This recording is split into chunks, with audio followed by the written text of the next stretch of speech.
That. Let's go in game, guys. Another game series. We're going to go through these games pretty quick at this point. This is our fourth match of the day already. Impact versus Super. And we're going to be starting down to the bottom right-hand side of the map with our red Zerg player. It is Impact. Sporting the... I believe that's the... Is that the Patience? Is that the Patience logo decal? Oh, that's not his portrait, of course. That's a... it looks like one of the WCS portraits, though, doesn't it? Even though it's put on a decal here.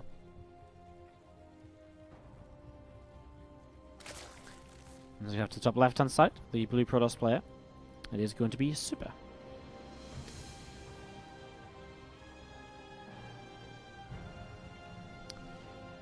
Thank you very much for subscribing to kick us off into this game, Sonic Pineapple.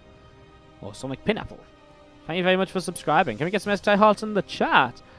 You guys have been, again, like, the sub count has been really crazy lately. Like, we got up to, like, 181 in December, and I was like, whoa, that's awesome. And I thought it would drop down, and then we hit 181 again last night, which was sick. And you guys keep on subbing, you guys keep on supporting. Like, thank you so much. Obviously, without you guys, none of this would be a reality. We wouldn't be able to stream at midnight, because we'd probably have a real job to go to tomorrow. And stuff like that. So, thank you so much for all of the support, of course. It goes a long way to keeping the stream alive and keeping me casting. And to pay you guys back, I'm going to be... again, I sort of mentioned it briefly before, but I'm going to be running a new event this month as well. Because when you guys are supporting me this much, I have a little bit of extra money to put into some events and to get some StarCraft 2 action on your screens as well. Some extra StarCraft 2 action on your screens. And so that's what I'm bringing you guys. Keeping on bringing the StarCraft 2, basically. And hopefully you will all enjoy that. Hopefully you'll enjoy all of those tournaments that we have this month, basically. More info on that maybe tomorrow. Depends how quickly I can write everything up and get everything set to go. But the first event of the new event will be set next week. Am I distracted by something? I'm not really. That's the thing as well. Today, I'm really not distracted by anything. I think initially I was a bit distracted when I went live because there's a few different issues, but then everything got sorted out, but my brain's just sort of still not quite tuned in to what's going on. I just don't know what it is. It's just one of those days, I think, where... I mean, maybe there's something that's distracting me that I'm just not aware of, you know? Like, maybe... I just can't put my finger on it. Like, just something's a little bit off today. Something is just a little bit off today. Anyways, I'm going to be setting into this game 1 of the 2-game series. This is Super's map pick here for game number 1. Second map will be Impact map pick, as we see the Twilight Council on the way down from Super right from the get-go. Hatchery is about halfway done from Impact as well on the third base. I did notice Impact was quite far behind on workers here early on, for no real reason. But it's very far behind on that income early, so Super taking a bit of a lead, and Impact just falling a little bit behind. Starting up a few more Zerglings right now, and an Evo Chamber as well. Still a couple more drones too.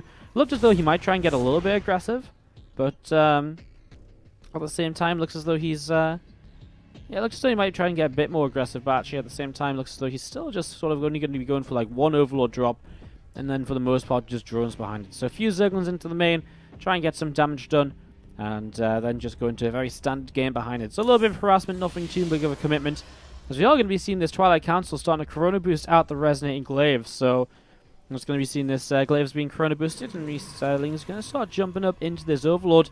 Not going to have much luck in the main base, though. These two Stalkers currently working their way through this Overlord already.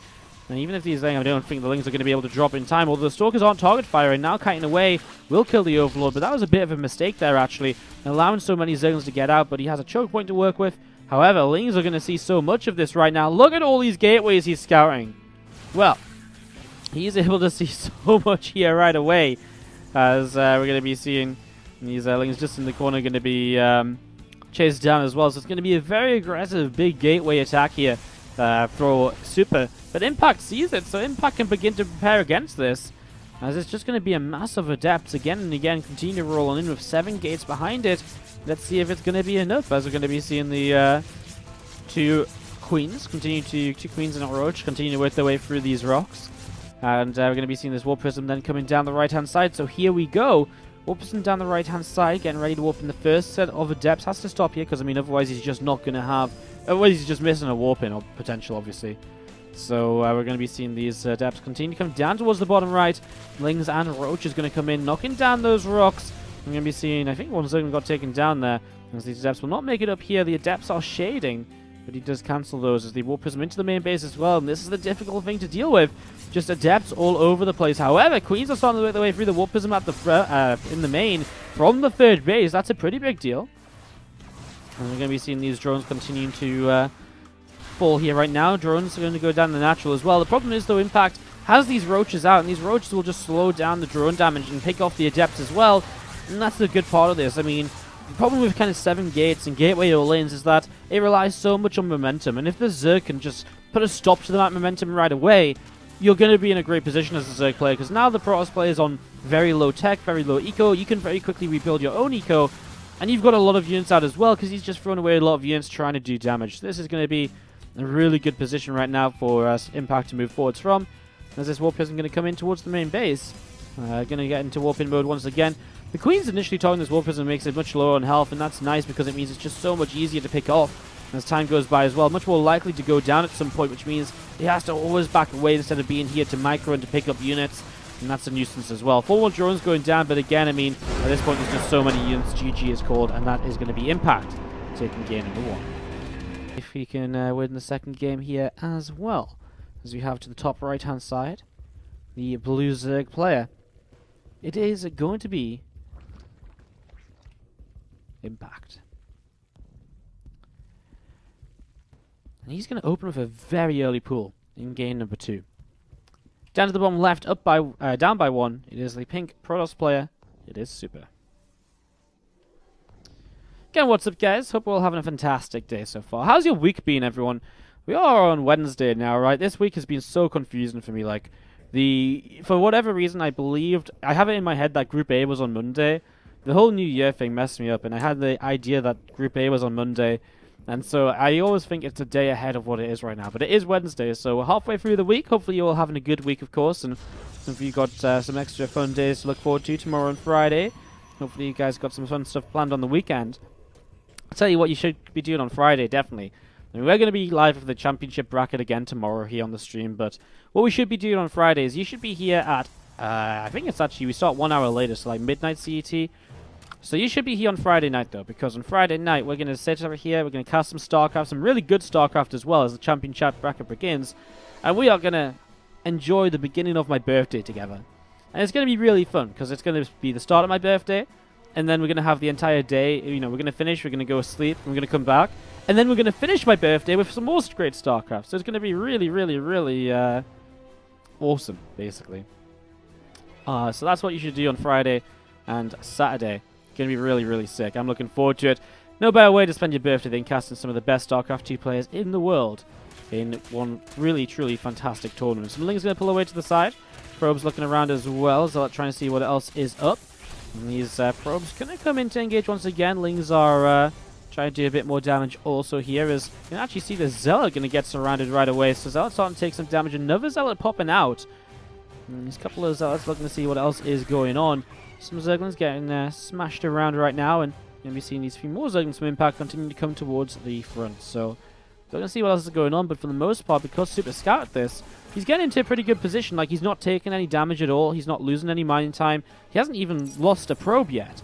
So it's been a perfect defense from Super. 6 Zerglings killed, nothing lost. He's only got 1 gateway, which means he hasn't delayed his Nexus by too much either. Super will just take a huge lead in this game. As this Zergling in the main base does go down. That's 7 Lings killed for no probes lost. Really awesome setup. And we've seen these few Zerglings just moving around. And looking to see what else is going on back at home. They're going to be like, hey guys, we're back. And the rest of the Zerg are probably going to be like, you didn't do your job. What did you come back from? They're like, well, you know, it was a bit scary over there. Some Lings were dying. And they're just going to be like, you realize we're all dead now because you didn't kill any probes. And it's like these Lings are like, it's okay. Believe. We are the trio of the 3 musketeers. We shall defend this planet. We shall defend our home side of Daybreak. And we shall never let any harm come to us. So trust me, guys. These 3 Zerglings, they are going to do everything in this game. They made a pact. They are the 3 musketeer Zerglings. They are the 3 Zergateers. And they are going to move out onto the map once again. Because that's all he needs, these 3 Zerglings. These are the Super Zerglings. Actually, I've never seen Zerglings so brilliant before. As we're going to be seeing these Lings just coming across, and I mean, it's kind of just broken, because these Lings, like, you know, imagine like 5 Ultralisks morphed into 1 Zergling. That's the power of these Zerglings. They're just so good. They're going to break this wall no problem at all. We actually see, in seriousness, Impact going into a very aggressive attack now. He's got Ling speed about to finish. He's making a lot more Lings with a drop in Overlord, setting up to this side. So the first few Zerglings going to start jumping in here. And he's just going to go full out aggression here to continue now on Daybreak. Impact getting supply block, though, losing an Overlord. That really hurts, because losing an Overlord right here is really going to be a little bit of a nuisance. There's going to be seeing these Lings coming in once more. That Stalker getting chased away. And another Stalker coming in, and here we go, boys. Here we go, the 3 Zergling Musketeers. Oh, 2 of them have died. Well, 1 of them is left, and he does get into... He leads the charge into the natural. I told you these Zerglings were going to change the game. Leads the charge into the natural. I mean, this Overlord in the main base goes down, though. I mean, a few probes going down. The thing is, there's just so many units up in the Super. There's an overcharge as well. He's got so much energy on the Mothership Core. Oh, my God. Well, this is going to be truly disastrous, as we see. Our hero Zergling, the one that led the charge, finally goes down. Okay, maybe he didn't quite have the strength of 5 Ultralisks, but he had the bravery of 5 Ultralisks. He led that charge in the natural. I don't know what happened to the other 2. They must have jumped in the Overlord. They were boring. It was that one that we had selected still. He was the true hero. He fought until the very end. He tried to save his world, but he didn't. Rip the dream. Larry's on the way up, and the Roach Warren is going to be finishing very soon as well. And Overlord continuing to move around right now from Impact, and we're going to be seeing Super. Well, he's going to be moving across the map with a few Adepts and looking to see what else they can do. As we have this one Zergling, looking to see what's going on as well. A lot of scouting from Impact right now. I guess he wants to know if there's going to be kind of a big kind of gateway follow-up very quickly to try and just end the game basically from his advantage. As we're going to be seeing these Adepts just working their way through this hatchery for a little while here. A few drones going to pull it down, start mining away on the mineral line. And we're just going to be seeing some more lava, or some more units popping out of the lava down here too. So units popping out of the lava. We're going to be seeing this Zergling currently chasing down a probe to the left-hand side. Probe starting to take some damage, just get shot down as the pylon gets overcharged. And the lair continue to come up. 4 more gates from Super continue just set into a nice solid mid-game. All said and done, Impact took a little bit of an income lead here in the past minutes with that last attack. But I really feel his problem is still going to be he's just on such low tech. The Protoss is up to 3 bases very freely. A Protoss player can start Forge. He's got Immortals on the way as well. He's really getting into this very solid position in the game now. He's going to be seeing a couple of pylons will come down at the front. Super just setting up here to already kind of keep a nice defensive position in the early stages. So yeah, just going to again continue to gather at the front. We're going to be seeing Lings, Roaches, Ravagers getting set to go as well, looking to see what their opportunities are. Creep continue to push out through the south side of the map, and we're just going to be seeing these Zerglings again, looking to see where else they can go. So a lot of these Lings gathering together. Some Lings, Roaches and Ravagers to the top side. This is what, like the 3rd all-in of the game at this point from Impact versus the 12th pool, then the Ling Flood, now the Roach Ravager Ling anywhere kind of composition. He's got units all over the place. A lot of Lings to the far south. He's got some Lings collecting together at the front. He's got Roaches and Ravagers to the north. What did he just kill there? Is that the Mothership Core? Oh my god, he kills the Mothership Core. Well, that's going to be kind of crazy. As we're going to be seeing the few Adepts already starting to go down. Is Zealot going to go down as well? These Pylons will be in trouble. Zerglings will at the same time go towards the natural expansion, and Super does not realize it in time, and so Lings are in, and all of a sudden Impact. But look at Super's army. It's so out of position. Impact is just running around in a circle against his opponent. He should probably leave with these Roaches and Ravagers. I don't think it's worth him for stick around here. The Lings are already doing a good job in the main. They go down to the natural once again. I mean, picking off the Mothership Core is such a huge deal because it just takes away one of the major points of defense, and suddenly the army has to split up so much more to be able to defend what would have been covered already if the MSE was still alive. These Roaches and Ravagers rotate back up to the 3rd base once again. Damage being done once more. We're going to be seeing that pylon taken down. 4 gates unpowered here, and Impact going up by 40 supply. Looking really good at this point. Gets a supply block, but he's got 5-6 Overlords about to finish. Roach speed is now finished. He's got +1 missiles about to finish. And I guess just another wave of units will be very difficult for Super to hold off. Now, Super does have +1 for himself, so upgrades will now just be evening up. The question is, does Super have enough to keep on really fighting here?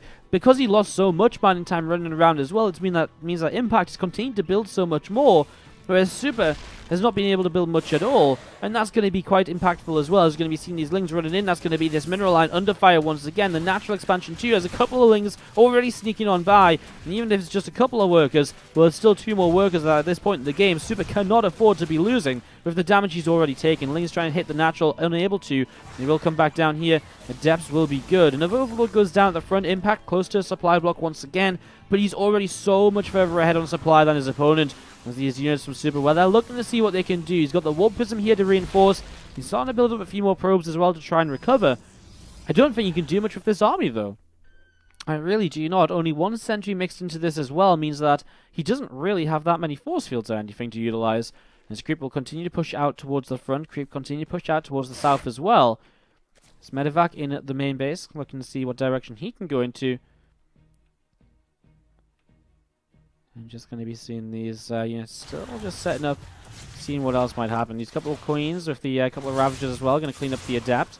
So the Adept does go down, and again, this Warp Prism around the right-hand side, having a little bit of a think as to what he might want to try and get up to. More roaches continue to come on in. The Immortal is, again, about 75% of the way done, and a few more Zealots just coming up as well. So lots and lots of units right now. Charge starts. And we've seen these few Adepts just in the back, going to start popping in as well. And we've seen these drones starting to get targeted down. 3 workers killed now, 4 workers killed. Roaches and Queens going to target down these Adepts. So targeting those down, we're going to see actually the Warp Prism taking a lot of damage. Has to back away here up the right-hand side. Just about able to stay alive in the end. There's a big attack across the map from Impact, getting ready to go. Again, he's done a good job to recover from the position he was in this game. A failed 12 pool. I told you guys those free Zerglings would make a difference. They did make a difference, believe. It's all because of the free Zerglings.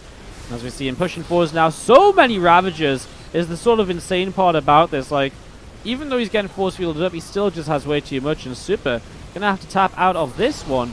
And now Super in a very rough position in this group, having lost to 2 of the favorites, Youthful and against Impact.